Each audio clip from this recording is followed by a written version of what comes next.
എല്ലാവർക്കും പുതിയൊരു വീഡിയോയിലേക്ക് സ്വാഗതം. ഇന്ന് നമ്മൾ നോക്കാൻ വേണ്ടി പോകുന്നത് ഇൻകം ടാക്സിൻ്റെ ന്യൂ റെജിം പ്രകാരം എങ്ങനെയാണ് റിട്ടേൺ ഫയൽ ചെയ്യേണ്ടത് എന്നുള്ളതാണ്. അതിനു മുമ്പായി ന്യൂ റെജിം പ്രകാരമുള്ള ടാക്സ് സ്ലാബിനെ കുറിച്ച് കുറച്ച് കാര്യങ്ങൾ ഡിസ്കസ് ചെയ്യാം. ന്യൂ ടാക്സ് റെജിം പ്രകാരം 3 lakh വരെ നമുക്ക് ടാക്സ് പേയ്മെൻ്റ് ഒന്നും ചെയ്യേണ്ടതില്ല. 3 lakh മുതൽ 6 lakh വരെ 5% ആണ് ടാക്സ് വരുന്നത്. അതുപോലെ 6 lakh to 9 lakh വരെ 10% ആണ്. 9 lakh to 12 lakh വരെ 15% ആണ്. 12 lakh to 15 lakh വരെ 20%.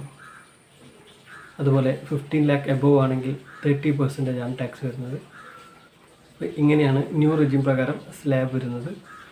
ഇനി പ്രധാനപ്പെട്ട കാര്യം റിബേറ്റ് ആണ്. അണ്ടർ സെക്ഷൻ 87A പ്രകാരം 25,000 വരെ റിബേറ്റായി ലഭിക്കും. അതായത് കഴിഞ്ഞ വർഷത്തിൽ നിങ്ങൾക്ക് 7 lakh വരെയാണ് വരുമാനമെങ്കിൽ ടാക്സ് പേയ്മെൻറ്റ് ചെയ്യേണ്ടതില്ല. അതെങ്ങനെയാണ് കാൽക്കുലേഷൻ വരുന്നതെന്ന് നമുക്ക് ജസ്റ്റ് ഒന്ന് നോക്കാം. ഇതിൻ്റെ ടാക്സ് 7 lakh വരെ 3 lakh വരെ നമുക്ക് ടാക്സ് അടയ്ക്കണമെന്ന് പറഞ്ഞല്ലോ. അപ്പോൾ 7 lakh വരെ ഉള്ള ടാക്സ് നമുക്കൊന്ന് കാൽക്കുലേറ്റ് ചെയ്ത് നോക്കാം ഈ പെർസെൻറ്റേജ് ഒക്കെ വെച്ചിട്ട്. അപ്പോൾ എത്രയാണ് വരുന്നതെന്ന് നോക്കാം. 25,000 ആണ് നമുക്ക് റിബേറ്റ് പറഞ്ഞത്. അപ്പം ആ എമൗണ്ട് ആണോ ടാക്സ് വരുന്നതെന്ന് ജസ്റ്റ് നമുക്ക് കാൽക്കുലേറ്റ് ചെയ്ത് നോക്കാം. നിങ്ങളുടെ ടോട്ടൽ ഇൻകം വരുന്നത് ഇപ്പം 7 lakh ആണെന്ന് വിചാരിക്കാം. അപ്പം 3 lakh വരെ നമുക്ക് ടാക്സ് അടയ്ക്കേണ്ട ആവശ്യമില്ല. അപ്പം 3 lakh വരെ നില്ല. 3 lakh to 6 lakh വരെ 5%. അപ്പോൾ ടാക്സ് എമൗണ്ട് അതായത് 3 lakh to 6 lakh എന്ന് പറയുമ്പം 3 lakh. 3 lakhൻ്റെ 5% അത് 15,000 വരും. അതായത് 3 lakh to 6 lakh വരെ 15,000 രൂപയാണ് നിങ്ങൾ ടാക്സ് ആയിട്ട് അടയ്ക്കേണ്ടത്. ഇനി 6 lakh to 7 lakh. 6 lakh to 7 lakh എന്ന് പറയുമ്പോൾ 1 lakh ആണ്. 1 lakhൻ്റെ 10% ആണ് വരുന്നത്. 1 lakhൻ്റെ 10% എന്ന് പറയുമ്പോൾ 10,000. അപ്പോൾ 15,000 പ്ലസ് 10,000 25,000. നമുക്ക് റിബേറ്റ് 25,000 ആണെന്ന് നമ്മൾ പറഞ്ഞു. അതായത് 25,000 വരെ ടാക്സ് ഉണ്ടെങ്കിൽ നിങ്ങൾക്ക് അത് പേ ചെയ്യേണ്ട ആവശ്യമില്ല. അതുകൊണ്ടാണ് ഇവിടെ ന്യൂ റെജിമിൽ 7 lakh വരെ ടാക്സ് പേയ്മെൻ്റ് ഒന്നും ചെയ്യേണ്ടതില്ല എന്ന് പറയുന്നത്. ഇത് ക്ലിയർ ആയെന്ന് വിചാരിക്കുന്നു. ഇനി നമുക്ക് അടുത്തത് നോക്കാം. ഇനി സ്റ്റാൻഡേർഡ് ഡിഡക്ഷൻ്റെ കേസാണ്. അതായത് നിങ്ങൾക്കിപ്പം 7,50,000 ആണ് നിങ്ങളുടെ ഇൻകം എന്ന് വിചാരിക്കുക. അപ്പോൾ 50,000 രൂപ വരെ സ്റ്റാൻഡേർഡ് ഡിഡക്ഷനായിട്ട് ലഭിക്കുന്നുണ്ട്. അപ്പം നിങ്ങളുടെ ഇൻകം 7,50,000 ആണെങ്കിൽ 50,000 രൂപ വരെ ഡിഡക്ഷൻ ഉണ്ട്. അപ്പോൾ ഈ 50,000 രൂപ കുറച്ച് കഴിഞ്ഞാൽ 7 lakh ആയി. അപ്പോൾ 7 lakh വരെ നമുക്ക് റിബേറ്റും വരുന്നുണ്ട്. അപ്പം ടാക്സ് പേയ്മെൻറ്റ് ചെയ്യേണ്ടതില്ല. ഇനി വേറെ കേസ് എന്ന് പറയുന്നത് ഈ സ്റ്റാൻഡേർഡ് ഡിഡക്ഷനൊക്കെ ലെസ് ചെയ്തിട്ടുള്ള എമൗണ്ട് 7 lakhൽ കൂടുതലാണെങ്കിൽ നമുക്ക് റിബേറ്റ് കിട്ടുന്നതല്ല. നമ്മൾ ടാക്സ് പേയ്മെൻറ്റ് ചെയ്യുകയും വേണം. റിബേറ്റ് നമുക്ക് കിട്ടുന്നതുമായിരിക്കില്ല. 7 lakh വരെ നമുക്ക് റിബേറ്റ് കിട്ടുള്ളൂ. നമ്മൾ നമ്മുടെ ഇൻകം സ്റ്റാൻഡേർഡ് ഡിഡക്ഷനൊക്കെ ലെസ് ചെയ്തിട്ട് 7 lakh എബോവ് ഉണ്ട് എന്നുണ്ടെങ്കിൽ നമ്മൾ ടാക്സ് പേയ്മെൻറ്റ് ചെയ്യേണ്ടതുണ്ട്. അതുപോലെ തന്നെ റിബേറ്റ് കിട്ടുകയില്ല. 7 lakh വരെ ഇൻകം ഉണ്ടെങ്കിൽ മാത്രമേ നമുക്ക് ഈ റിബേറ്റ് കിട്ടുകയുള്ളൂ. അതിൽ കൂടുതലാണെങ്കിൽ റിബേറ്റ് കിട്ടത്തില്ല. അത് നമുക്കൊരു ഉദാഹരണ സഹിതം നോക്കാം. ഫോർ എക്സാമ്പിൾ നിങ്ങളുടെ ഇൻകം 10 lakh ആണെങ്കിൽ എങ്ങനെയാണ് ടാക്സ് വരുന്നതെന്ന് ജസ്റ്റ് ചെക്ക് ചെയ്യാം. 10 lakh ആണെങ്കിൽ 50,000 കഴിച്ച് ബാക്കി വരുന്ന 9,50,000 ആണ് നിങ്ങളുടെ ആകെ ഇൻകമായിട്ട് കണക്കാക്കുക. ഇപ്പോൾ നമ്മൾ നേരത്തെ പറഞ്ഞതുപോലെ 3 lakh വരെ നില്ലാണ്. 3 lakh to 6 lakh വരെ 5% എന്ന് പറയുമ്പോൾ നമ്മൾ നേരത്തെ കാൽക്കുലേറ്റ് ചെയ്ത പോലെ തന്നെ 15,000 വരും. പിന്നെ 6 lakh to 9 lakh വരെ 10% ആണ്. അപ്പം 6 to 9 എന്ന് പറയുമ്പോൾ 3 lakh. 3 lakhൻ്റെ 10% എന്ന് പറയുമ്പോൾ 30,000 വരും. പിന്നീട് വരുന്ന 50,000 വരുന്നത് 9 lakh to 12 lakh കാറ്റഗറിയിലാണ്. അതിൻ്റെ ടാക്സ് പെർസെൻറ്റേജ് വരുന്നത് 15% ആണ്. അപ്പോൾ 50,000ൻ്റെ 15% എന്ന് പറയുമ്പോൾ 7,500 വരും. അപ്പോൾ ടോട്ടൽ ടാക്സ് എമൗണ്ട് എന്ന് പറയുന്നത് 15,000 പ്ലസ് 30,000 പ്ലസ് ലാസ്റ്റ് 7,500. ടോട്ടൽ 52,500 വരും. പ്ലസ് അതിൻ്റെ കൂടെ ഒരു 4% ഹെൽത്ത് ആൻഡ് എഡ്യൂക്കേഷൻ സെസ്സും കൂടി ആഡ് ആവുന്നുണ്ട്. അപ്പോൾ 52,500 ഇൻറ്റു 4% 2,100 വരും. ഇപ്പോൾ ടോട്ടൽ പേയബിൾ എമൗണ്ട്, ടോട്ടൽ നമ്മൾ അടയ്ക്കേണ്ട എമൗണ്ട് എന്ന് പറയുന്നത് 52,500 പ്ലസ് 2,100 54,600 വരും. അപ്പോൾ 10 lakh ഇൻകം കിട്ടുന്ന ഒരാൾക്ക് ടോട്ടൽ പേ ചെയ്യേണ്ട എമൗണ്ട് എന്ന് പറയുന്നത് ന്യൂ ടാക്സ് റെജിം പ്രകാരം 54,600 ആണ്. അപ്പോൾ ന്യൂ ടാക്സ് റെജിം പ്രകാരമുള്ള കാൽക്കുലേഷൻസൊക്കെ എല്ലാവർക്കും മനസ്സിലായെന്ന് വിചാരിക്കുന്നു. അപ്പോൾ ന്യൂ ടാക്സ് റെജിം പ്രകാരം എങ്ങനെയാണ് ഫയലിംഗ് ചെയ്യേണ്ടതെന്നുള്ളത് നമുക്ക് നോക്കാം. ഇൻകം ടാക്സ് ഫയലിംഗ് ഞാൻ ടൈപ്പ് ചെയ്തിട്ട് ഫസ്റ്റ് കാണുന്ന ഈ പോർട്ടലിൽ ക്ലിക്ക് ചെയ്യാം.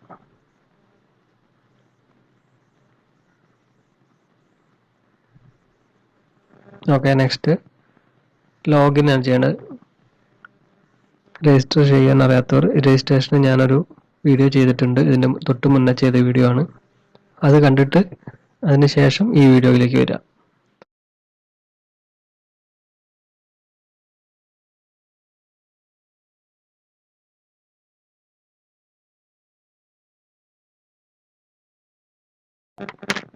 ഇനി കണ്ടിന്യൂ കൊടുക്കുക.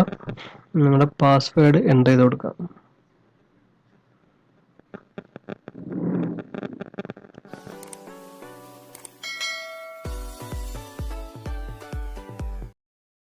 ഫയൽ ചെയ്യാൻ വേണ്ടി നമുക്ക് 3 കാര്യങ്ങൾ നമ്മുടെ കയ്യിലുണ്ടായിരിക്കണം.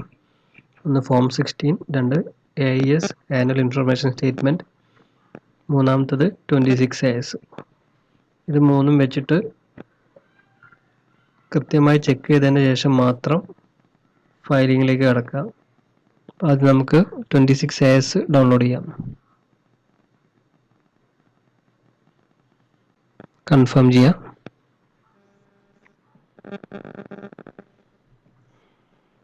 ഇവിടെ ഐ അഗ്രി ടിക്ക് ചെയ്യുക, പ്രൊസീഡ് കൊടുക്കാം. ഇനി താഴെ നിങ്ങൾക്ക് കാണാം വ്യൂ ടാക്സ് ക്രെഡിറ്റ് എന്ന് പറഞ്ഞിട്ട്, ഇത് ക്ലിക്ക് ചെയ്യാം. ഇവിടെ നമുക്ക് അസസ്മെൻറ്റ് ഇയർ 24-25, നമ്മൾ ചെയ്യുന്നത് ഫിനാൻഷ്യൽ ഇയർ 23-24 അസസ്മെൻറ്റ് ഇയർ വരുന്നത് 24-25 കേട്ടോ, മാറിപ്പോകരുത് സെലക്ട് ചെയ്യുന്നത്.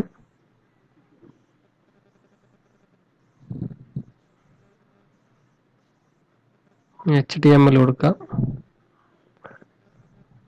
വ്യൂ ഓർ ഡൗൺലോഡ്,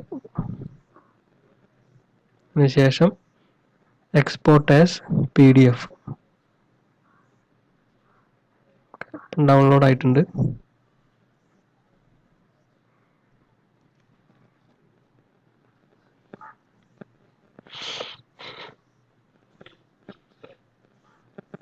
ഇങ്ങനെയാണ് 26 AS ഡൗൺലോഡ് ചെയ്യുന്നത്. ഇതിൽ കൊടുത്തിരിക്കുന്ന വിവരങ്ങളെല്ലാം കറക്റ്റ് അല്ലേ എന്നുള്ളത് ചെക്ക് ചെയ്യാം. ഇനി ആനുവൽ ഇൻഫർമേഷൻ സ്റ്റേറ്റ്മെന്റ് ഡൗൺലോഡ് ചെയ്യാം. പ്രൊസീഡ്. ഇവിടെ നിങ്ങൾക്ക് ഇപ്പോൾ കാണാം ടാക്സ് പെയർ ഇൻഫർമേഷൻ സമ്മറി. അപ്പോൾ നമുക്ക് ഡീറ്റെയിൽസ് ഇവിടെ കാണാം. നമ്മുടെ സാലറി നമുക്ക് 26 ASൽ TDS ഡീറ്റെയിൽസ് മാത്രമേ കാണാൻ കഴിയുള്ളൂ.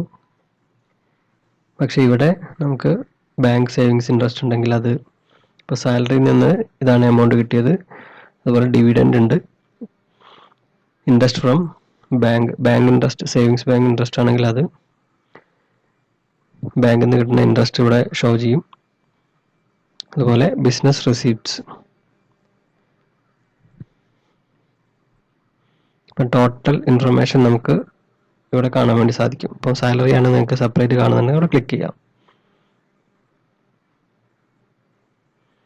ഇപ്പം എവിടെ നിന്നാണ് സാലറി വന്നത്, TDS എവിടെ നിന്നാണ് വന്നത്, അവരുടെ ഡീറ്റെയിൽസ്,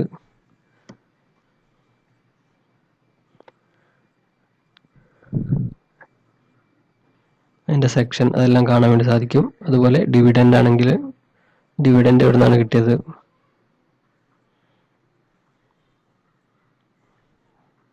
അത് കാണാൻ വേണ്ടി സാധിക്കും. അതുപോലെ ഇൻട്രസ്റ്റ് ഫ്രം സേവിങ്സ് ബാങ്ക്.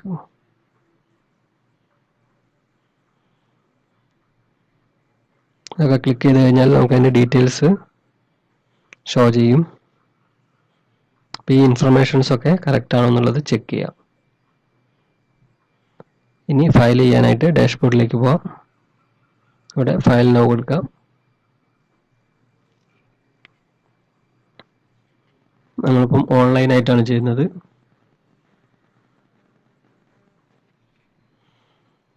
അപ്പം ഇതൊക്കെ ചെക്ക് ചെയ്ത് നോക്കാം. അസസ്മെൻറ്റ് ഇയർ 24-25 അതായത് നമ്മളിപ്പം 23-24 ഇൻകം ടാക്സ് റിട്ടേൺ 2023 ഏപ്രിൽ 1 മുതൽ 2024 മാർച്ച് 31 വരെയുള്ള ഇൻകം ടാക്സിൻ്റെ റിട്ടേൺ ആണ് സബ്മിറ്റ് ചെയ്യുന്നത്. അതിൻ്റെ അസസ്മെൻറ്റ് ഇയർ വരുന്നത് 24 25 ഓൺലൈൻ ക്ലിക്ക് ചെയ്യുക, കണ്ടിന്യൂ കൊടുക്കുക.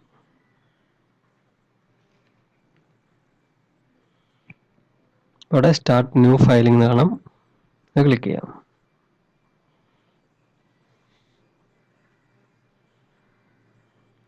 ഇവിടെ ഇൻഡിവിജ്വൽ കണ്ടിന്യൂ.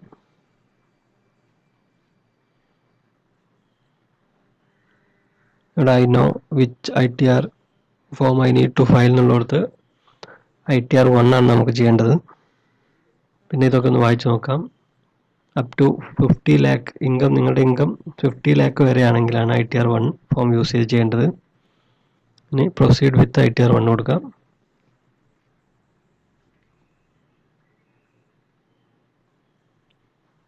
പിന്നെ ഇവിടെ 3 സ്റ്റെപ്പാണെന്ന് പറയുന്നുണ്ട്. ആദ്യം വാലിഡേറ്റ് യുവർ റിട്ടേൺസ് ബ്രേക്കപ്പ്, പിന്നെ confirm your return summary, last verify and submit your return.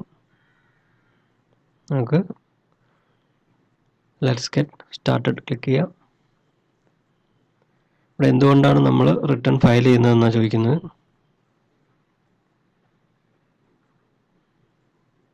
Taxable income is more than exemption limit ആണെങ്കിൽ അത് ക്ലിക്ക് ചെയ്യാം. നമ്മളിപ്പോൾ ഇവിടെ taxable income is more than basic exemption limit ആണ് കൊടുക്കുന്നത്. കണ്ടിന്യൂ ചെയ്യാം.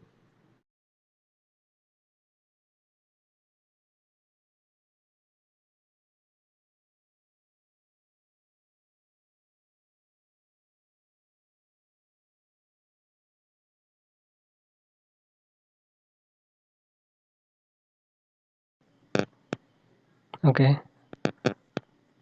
അപ്പോൾ ആദ്യമായിട്ട് നമുക്ക് പേഴ്സണൽ ഇൻഫർമേഷൻ ഇവിടെ കണ്ടില്ലേ, personal information, gross total income, total deductions, tax paid, ഇത് ഓരോന്നും നമ്മൾ കംപ്ലീറ്റ് ചെയ്യണം. ആദ്യമായിട്ട് പേഴ്സണൽ ഇൻഫർമേഷനിൽ ക്ലിക്ക് ചെയ്യാം.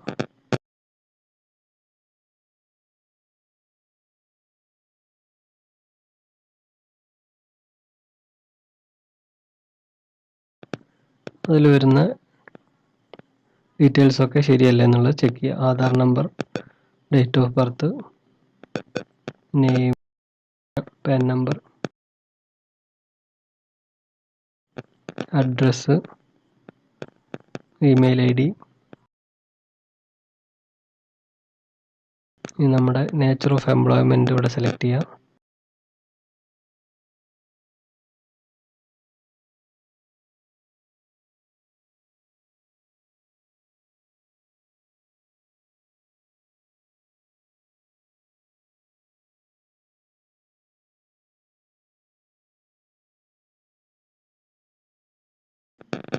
Return filed on or before due date ആണെങ്കിൽ 139(1) ഇതാണ് സെലക്ട് ചെയ്യേണ്ടത്.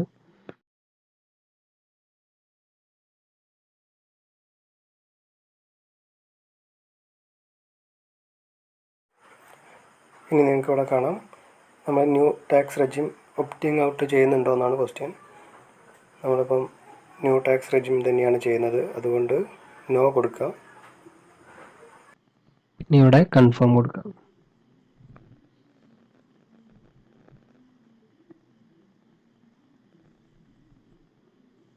അടുത്തതായിട്ട് ഗ്രോസ് ടോട്ടൽ ഇൻകം ആഡ് ആയിട്ട് വന്നിട്ടുണ്ട്, ക്ലിക്ക് ചെയ്യാം. ഇവിടെ കുറച്ച് എക്സെപ്ഷൻസ് കാണിക്കുന്നുണ്ട്. ഈ എക്സെപ്ഷൻസൊക്കെ നമ്മൾ എലിജിബിൾ ആണോ എന്നുള്ളതാണ് ചോദിക്കുന്നത്. നമ്മുടെ കേസിൽ ഇതൊന്നും എലിജിബിൾ അല്ല.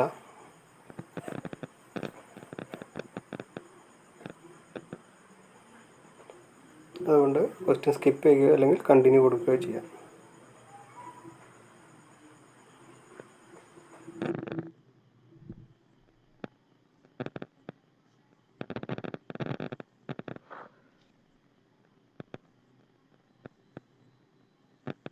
ഇവിടെ ഗ്രോസ് സാലറി കാണാം, less exempt allowance, net salary, deductions.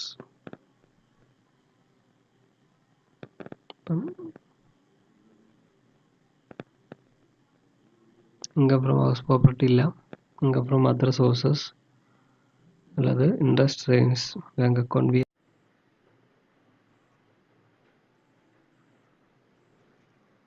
Next tax paid click ചെയ്യാം.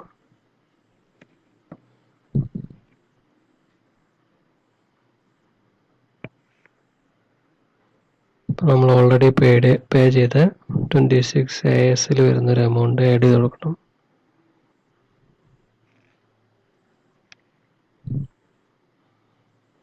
അതർ ദാൻ സാലറി ആണ്. Do you want to add more? Do you want to add more deductors? Add another.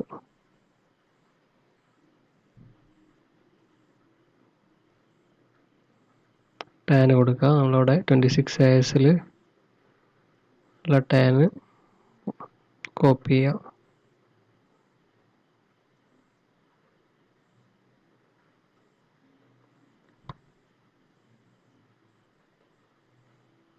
Paste ചെയ്യാം. Name അതുപോലെ copy paste ചെയ്യാം.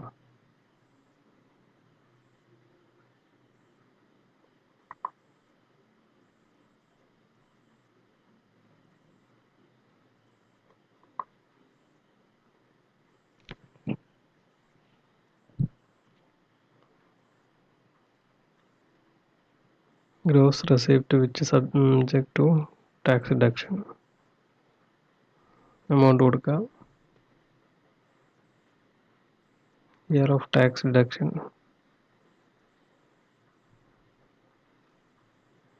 Year കൊടുക്കുക. Tax deducted amount കൊടുക്കുക.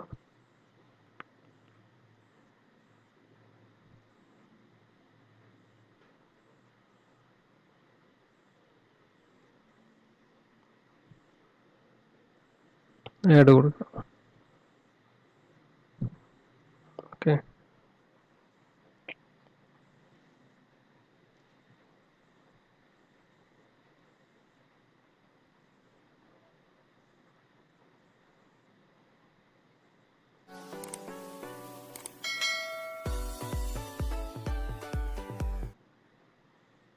ഇനി total tax liability,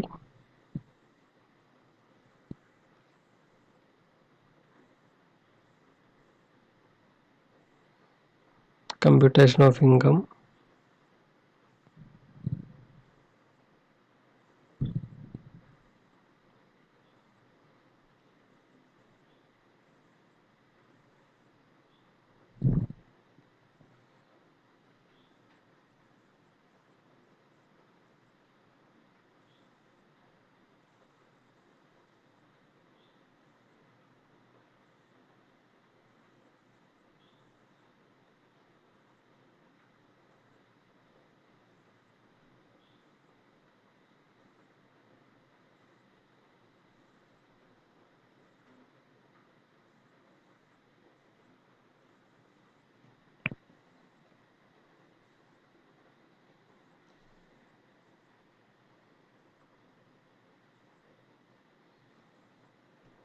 tax liability ഇല്ല.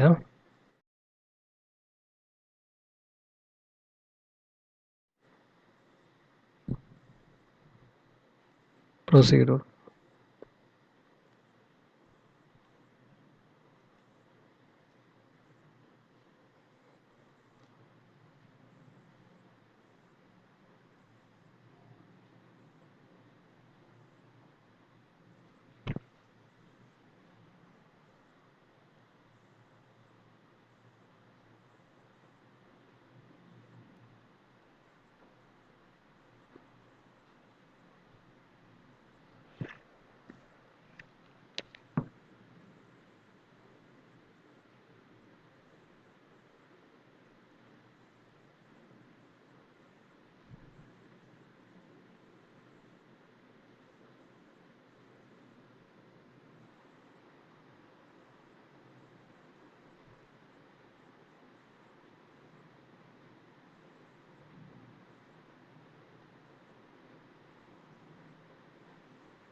നമ്മൾ details ഇതിലിങ്ങനെ കാണാം.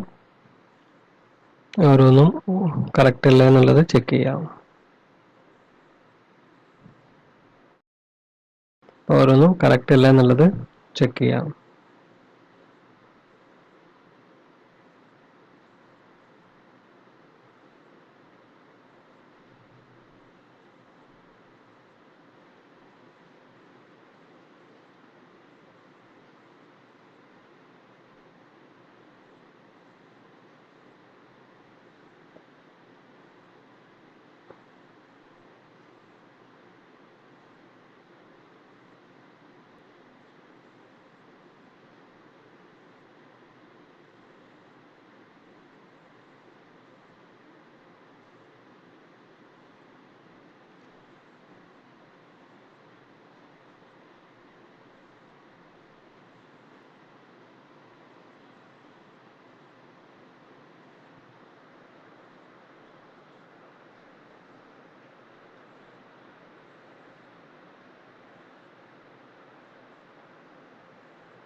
അതൊക്കെ ഒന്ന് ചെക്ക് ചെയ്യാം.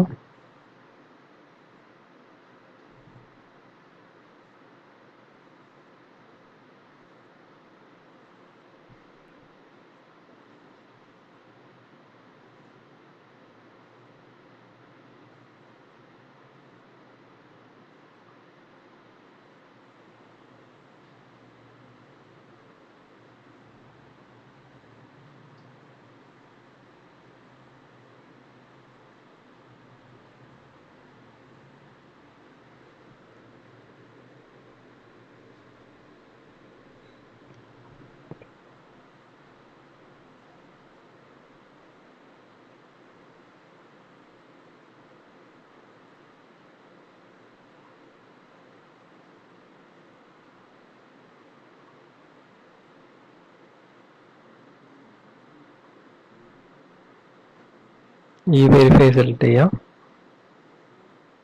കണ്ടിന്യൂ കൊടുക്കുക.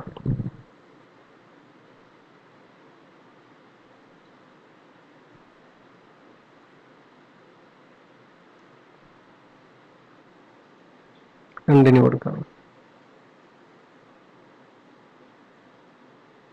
Generate Aadhaar OTP.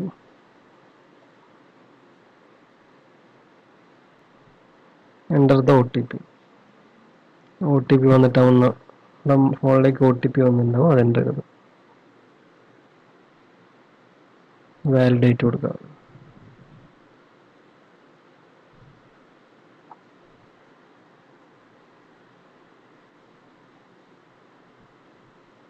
സബ്മിറ്റ്. നമ്മൾ സക്സസ്ഫുൾ ആയിട്ട് ഫയൽ ചെയ്തിട്ടുണ്ട്. Return download receipt.